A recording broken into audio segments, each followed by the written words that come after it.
সবাইকে আমার আন্তরিক ভালোবাসা জানাই। আপনারা কে কেমন আছেন সবাই ফোনে কমেন্টে লিখে জানাবেন। আজকে যে ঘটনাটা বলতে যাচ্ছি, ঘটনাটা একদম বাস্তব ঘটনা, কিন্তু আমার জীবনে ঘটে গেছে। কেউ আমাকে মিথ্যে ভাবলে ভাবতে পারেন, কেউ ভণ্ড, কেউ খারাপ ভাবেন, আমার তাতে কোনো আসে যায় না। কেন কি আমি এই যে ভিডিওগুলো করছি সোশ্যাল মিডিয়ার মধ্যে লক্ষ লক্ষ মানুষের কাছে পৌঁছে যাচ্ছে, তাদের মঙ্গল কামনা প্রার্থনা করছি। আর বিশেষ করে ত্রিপুরার মায়েরা খুব ফোন করে, আর আসামের মায়েরা, এরা এই ত্রিপুরার আসাম সব মায়েদেরকে আমার জানায় আন্তরিক ভালোবাসা। ত্রিপুরার মা সবাইকে আমার প্রণাম, আবার আসামের মা সবাইকে প্রণাম, এবং বিভিন্ন জায়গার মা সবাইকে আমার প্রণাম। কিন্তু বিশেষ হচ্ছে ত্রিপুরা আর আসাম থেকে বেশি ফোন করে। যাই আজ যে ঘটনাটা বলবো মন দিয়ে কিন্তু শুনবেন, ঠিক আছে? এটা একটা সম্ভব ঘটনা ঘটে গেছে আমার জীবন দিয়ে।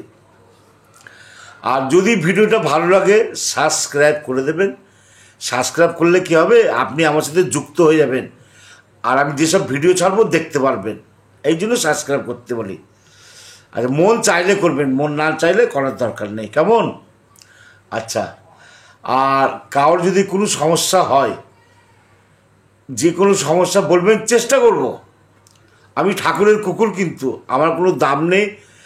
আমার উপরে আশা করে ফোন করবেন না। যদি চেষ্টা করব, যদি কথা পালন করেন, আশা করছি ঠাকুরের দয়ায়, গুরুর দয়ায় মিটে যাবে। তাহলে আমি ঘটনাটি শুরু করি, সবাই মন দিয়ে শুনবেন। অনেক বছর আগের ঘটনা বলছি, তাও মোটামুটি 20 বছরের আগের ঘটনা বলছি। আমার কাছে পালিশের কাজ করতে একজন,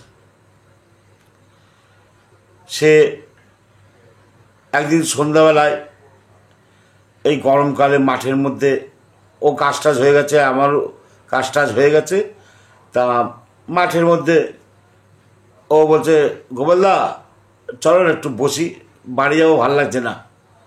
আর বাড়ি যাবি না, সন্ধ্যা হয়ে গেল, কাজ টাজ হয়ে গেল।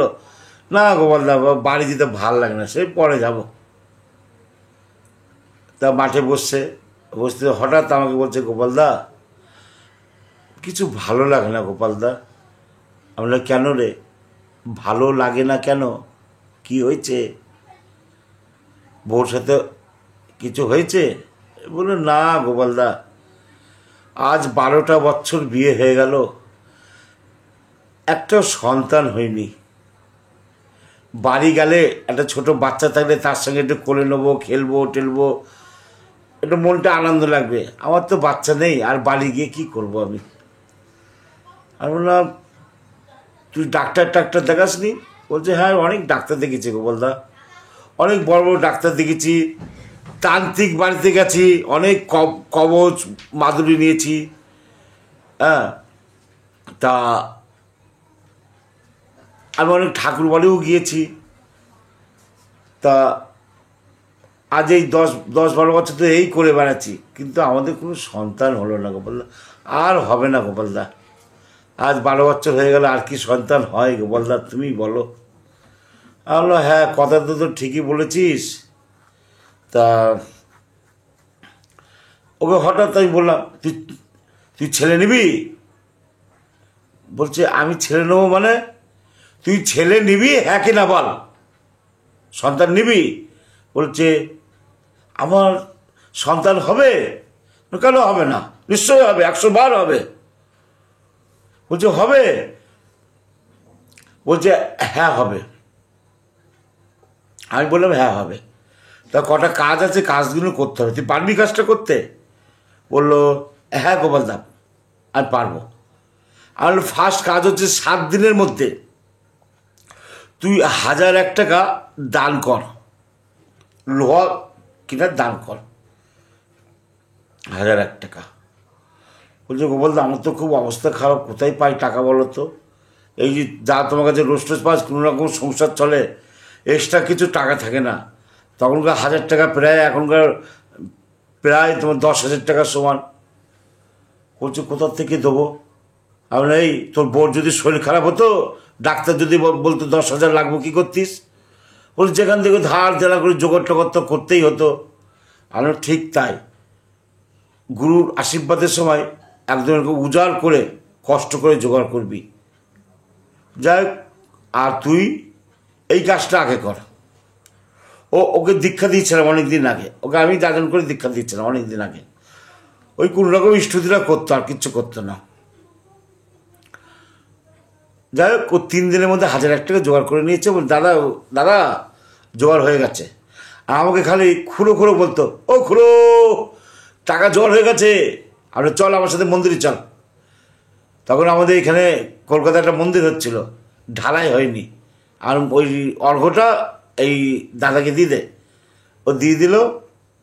আমি বললাম চল এবার ঠাকুর বাড়ি দেওঘর যাই। বলছি দেওঘর যাবা, কত খরচা পড়বে? আর চল না, ওই এক একজনের 300 টাকার মধ্যে আসা যাওয়া খাওয়া সব হয়ে যাবে।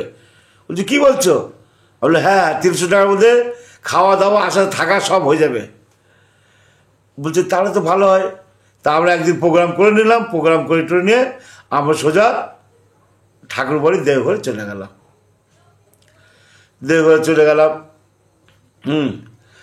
তা আচার্যদেবের কাছে আমি বললাম দাদা এর সন্তান হয় না, আপনি যদি একটু কৃপা করে যদি কিছু বলেন।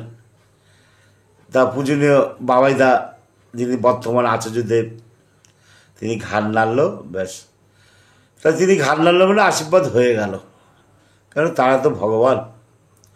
তাইকে বললাম এই তোর তো আশীর্বাদ হয়ে গেছে, যা তোর একদম কাজ কমপ্লিট হয়ে গেলো, তোর সন্তান হবে, পৃথিবীর আর কেউ আটকে রাখতে পারবে না, যা। বলতে বললাম তুমি এত বড় কথা বলছো, সন্তান হবেই? আমরা বেশি ফ্যাচো ফ্যাচো করিস না, চল দোকানে চল আগে কিছু খেয়ে নি, খিদে পেয়েছে। আমরা 3 জন গিয়েছিলাম, 3 ভিখারি গেছি, সব টাই টুয়ে পয়সা নিয়ে ঠাকুর বাড়ি গেছিলাম, হিসাব টিসাব করে। আমরা ইচ্ছা করলেও বেশি কিছু খেতে পারবো না, কোনো জিনিস কিনতে পারবো না। তা আমি বললাম শোন, আজকের দিনটা তো থাকবো, কালকে তো বাড়ি চলে যাবো। তা সবাই মিলে কত কত পয়সা হচ্ছে হিসাব করে আমরা পয়সা ওই খাওয়া দাওয়া করলাম, এটা ওটা চপ টপ যাই হোক খাওয়া দাওয়া রাত্রি হলো, আনন্দবাজার খেলাম। সকালবেলায় আমরা ভোরবেলায় রওনা হয়ে গেলাম, বাড়ি চলে আসলাম। এবার ও আমার কাছে না, আর আমারও তখন কাজের অর্ডার ছিল না।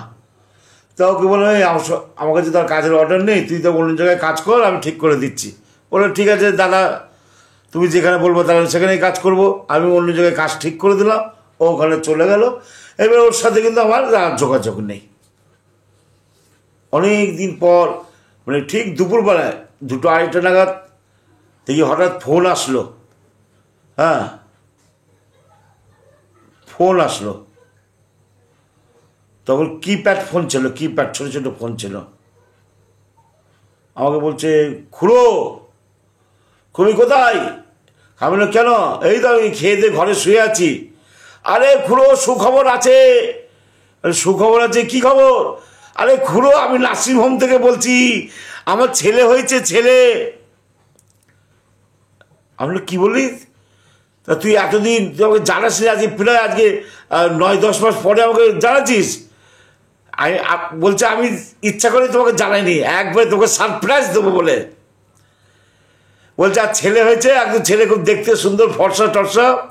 আর যা, খুব শুনে খুব ভালো লাগলো, সত্যি বুকটা ভরে গেল। যেখানে ওর 12 বছর ধরে 1000 চেষ্টা করেও সব ফেল, সেখানে পরম পিতার অশেষ দয়াতে আমি ঠাকুরের উপরে ভরসা করে বলে দিয়েছিলাম যা তোর হবে। অর্থাৎ গুরুর উপরে যদি আপনারা সবাই শোনেন, কেউ যদি বিশ্বাস করে কোনো কথা বলেন, সেই কাজটা হয়ে যাবে, এটা মাথায় রাখবেন। তা ও যে আমাকে তখন বলছে খুড়ো তোমাকে মিষ্টি খাওয়াবো, তুমি কোথায় আছো বলো। আমি বললাম আমি তো ওই বাড়িতে আছি, আগে বললাম বাড়িতে আছি। তা আমি আসছি। আমি কেন? আমি মিষ্টি কিনে নিয়ে আসছি, আমি খুব আনন্দ। আমি শোন পাগল, আমার জন্য মিষ্টি কিনে আনতে হবে না। না খুড়ো, তোমাকে না খাই আমি ছাড়বই না। আজকে তোমার জন্যই আজকে আমার সন্তান হয়েছে, তুমি জোর গলায় বলেছিলে সন্তান হবে, এই কথাটা তো আজ পর্যন্ত কেউ বলেনি আমাকে। হ্যাঁ, আমরা ওই পাগল স্যার, আমি ঠাকুরের কুকুর, আমার কোনো দাম নেই। ও ঠাকুর মুখ দিয়ে বলে দিয়েছিল, তাই হয়েছে। শোন তাহলে এক কাজ কর, যার দয়ায় তো সন্তান হয়েছে, 3টে ঠাকুর, বড় মা, বড়দা ফুলের মালা কিনবি, আর রসগোল্লা কিনবি, বেশ বড় বড় সাইজের রসগোল্লা কিনবি, কিনে ঠাকুরকে দিবি, দিয়ে প্রণাম করবি, বুঝলি? আমি তার কুকুর, আর কিন্তু কোনো আমার দাম নেই, বুঝলি? বলছে ঠিক আছে করো, তুমি যখন যা বলছো তাই হবে। এটা যারা বিশ্বাস করলেও ভালো, বিশ্বাস না করলেও আমার কিছু করার নেই। এটা বাস্তব ঘটনা বললাম, কোনো গল্প বলিনি। তাই ঠাকুর বলেছিলেন আমার একটু আশা, তোরাও এক একজন এক একটা অনুকূল হবি, তোরাও মেয়েরা, বউরা, মায়েরা দেবী হবে। ঠাকুরের একটু আশা ছিল তোরা এক একজন বাকসিদ্ধ হবি। ঠাকুর তো একটা ছোট্ট জিনিসই চেয়েছে আমাদের কাছে, ঠাকুর তো আর কিচ্ছু চাইনি। ঠাকুর তো বলেছে আমি কি তোর পরিবারের কেউ না রে, কেউ না। এই কথাটা সবাই জানেন, কিন্তু দীক্ষা নেওয়ার সময় বলেছিলাম ঠাকুর আমার পরিবারের একজন, বলেছিলাম। তাকে হাতে করে ঘরে এনে সিংহাসনে বসিয়েছি, তাকে প্রতিদিন কষ্ট দিচ্ছি। শুনবেন কেমন করে কষ্ট দিচ্ছি? এই কথা শুনলে আপনাদের মন খারাপ হয়ে যাবে। আচ্ছা আপনারা সবাই বলুন তো, আমি যত লোক ভিডিও দেখছেন সবাইকে বলছি,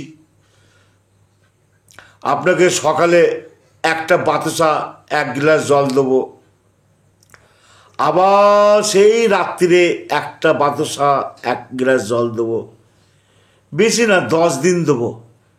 এই বাতাসা জল খেয়ে থাকতে পারবেন? থাকতে পারবেন না, আমিও পারবো না, কেউই পারবে না। অথচ ঠাকুরকে ওই বাতাসা জল প্রতিদিন দিচ্ছি, বা কোনোদিন একটু ফল কেটে দিচ্ছি, বা কোনোদিন একটু সন্দেশ মিষ্টি দিচ্ছি, তাই কি তার পেট ভরে? তাকে পেট ভরে না। তাকে প্রতিদিন কষ্ট দিচ্ছি, তাকে নিজের ভাবতে হয়। আপনি সকালবেলায় উঠে, আমি কিভাবে ঠাকুরকে খেতে দিই আপনারা সবাই শোনেন। আমি অত ফুল টুল এনে পুজো দিই না, আমি অত সৎসঙ্গও যাই না, আমি সকালবেলা ভোরের প্রার্থনাও অত করি না, যখন মন চাই করি, নালে করি না। আমি যেদিন ঘুম থেকে উঠে সকালবেলা বাথরুম টাথরুম করে আমি যা খাই, চা মুড়ি বা চা বিস্কুট, ঠাকুরকে বলি বুড়ো এলাও চা বিস্কুট খেয়ে নাও, দিই চা বিস্কুট দিয়ে ওটা বলি ঠাকুর তুমি আমার ভিতরে গ্রহণ করো, কারণ তুমি তো ফটো, তুমি শক্তিরূপে আমার ভিতরে গ্রহণ করো। দুপুরবেলায় যা রান্না হয়, যেদিন যেমন গিন্নি রান্না করে, ওই ঠাকুরের সামনে এনে দিয়ে দেয়। আমি বসে বলি ঠাকুর তুমি আমার ভিতর দিয়ে খাও, দয়া আমার ভিতর দিয়ে খাও। ঠাকুরকে দিই। কোনোদিন বিকেলবেলায়, এমনকি যে থালায় আমি খাই, শুনে রাখেন, সেই থালায় ঠাকুরকে দিই। আমার এইটো থালায় দিই, আমার এইটো জিনিসও ঠাকুরকে আমি দিই, কেন সে আমার ঘরের মানুষ।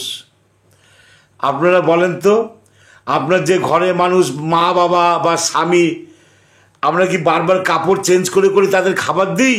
তারা তো গুরুজন না, আমরা কাপড় চেঞ্জ করে খেতে দিই না। কেন কি তারা নিজের, তাকে নিজের ভাবি, তাই অত কাপড় চেঞ্জ করা লাগে না। ঠাকুরকে পর ভাবি তো, ভগবান ভাবি, তাই বারবার তাকে কিছু দিতে গেলে কাপড় চেঞ্জ করতে হয়, গা ধুতে হয়, এগুলো আমরা করি, তাকে নিজের ভাবি না। আমরা সারাদিনে 3 বার 4 বার হান্ডি হুন্ডি খাচ্ছি, ওই ঠাকুরের বেলায় ওই একটা বাতাসা একটু জল, ব্যাস। রাত্রির বেলা যা রান্না হয়, রুটি সবজি, বা কোনোদিন ভাত, ফেনা ভাত আলু মাখাও হয় বাড়িতে, অনেকের বাড়িতেই হয়। আমার বাড়িতে কিন্তু ফ্যান ভাত আলু মাখাও মাঝে সাঝে হয়। ঠিক আছে, আমি ওই ফ্যান ভাত আলু মাখা ঠাকুরকে দিই, ঠাকুর তুমি খাও, কৃপা করে খাও, আজকে এই রান্না হয়েছে, খেয়ে নাও। এই নিজের ভাবটা যদি কেউ করতে পারেন, ঠাকুরের ওপর দেখবেন আপনার ভাব সৃষ্টি হবে আস্তে আস্তে।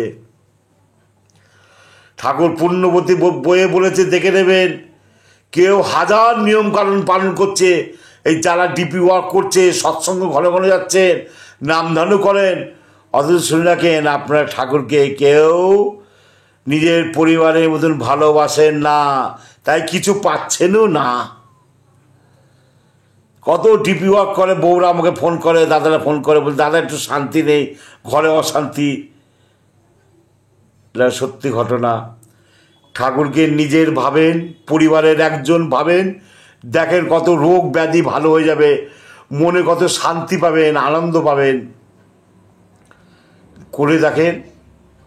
এবার কিছু লোক ভাবছে আমরা তো মাছ মাংস খাই, ঠাকুরকে তাহলে দেবো কী করে? এই প্রশ্নটা অনেকে করেছে, দাদা আমরা তো মাছ মাংস খাই, ঠাকুরকে কী করে দেবো অন্ন ভোগ? আজ ওরে পাগল, আমরা সবাই বলি না ঈশ্বর আমাদের হৃদয়ে আছে, সবাই তো বলি। বলছে হ্যাঁ বলি। যখন নিরামিষ খাচ্ছি তখন সে দেবতা রূপে গ্রহণ করছে, আবার যখন মাছ মাংস খাচ্ছি আমরা, সে তখন রাক্ষস রূপে বা শয়তান রূপে গ্রহণ করছে। তিনি দুটো রূপেই গ্রহণ করে। তাই ঠাকুর বলছেন আমি দেবতা, আমি শয়তান, আমি ভগবান, আমি আবার অসুর। তা তিনার দুটো রূপ। তাই কেউ কিছু চিন্তা করবে না। যারা মাছ মাংস খান, ভাতটা তো নিরামিষ হয়, তার সঙ্গে একটা নিরামিষ তরকারিতে প্রত্যেকের বাড়িতে হয়, যারা মাছ মাংস খান, ওই নিরামিষ তরকারিটা ঠাকুরের জন্য আলাদা রেখে দেবেন, আপনারাও খাবেন, ঠাকুরকে দেবেন। এইটা কি দেওয়া যায় না? একটু নিজের মতন ভেবেই দেখেন না। দেখেন সংসারে কত গ্রহ দোষ, কষ্ট, দুঃখ, জ্বালা, যন্ত্রণা কেটে যাবে। তাকে নিজের ভাবেন। এত নিয়ম কানুন করার দরকার লাগবে না, এত প্রার্থনা লাগবে না, এত সৎসঙ্গ যেতে লাগবে না। তাকে যদি একটু নিজের ভালোবাসতে পারেন, এই কথাটা জোর গলায় চ্যালেঞ্জ করে বলছি। যারা দীক্ষা নেননি তারাও করেন, যে যেখানে দীক্ষা নিয়েছে, সে শ্রীকৃষ্ণ হোক, সে ওঙ্কারনাথ হোক, যার যেখানে নাম নিয়েছেন, যে মা কালী দীক্ষা নিয়েছেন, যে শিব ঠাকুরের, তারাও সবাই করে দেখবেন, আর কত আনন্দ পাবেন, শান্তি পাবেন। আজকে এই ঘটনাটা অনেকটাই বললাম, এইখানেই শেষ করছি। আচ্ছা, একটা মা একটা ছোট গান আমি শোনাচ্ছি, মন দিয়ে শুনুন। কোথায় আছো, কেমন আছো, কোন সে দূরের পারে, তোমার কথা ভাবতে আমার প্রাণ যে আকুল করে। কোথায় আছো, কেমন আছো, কোন সে দূরের পারে, তোমার কথা ভাবতে আমার প্রাণ যে আকুল করে।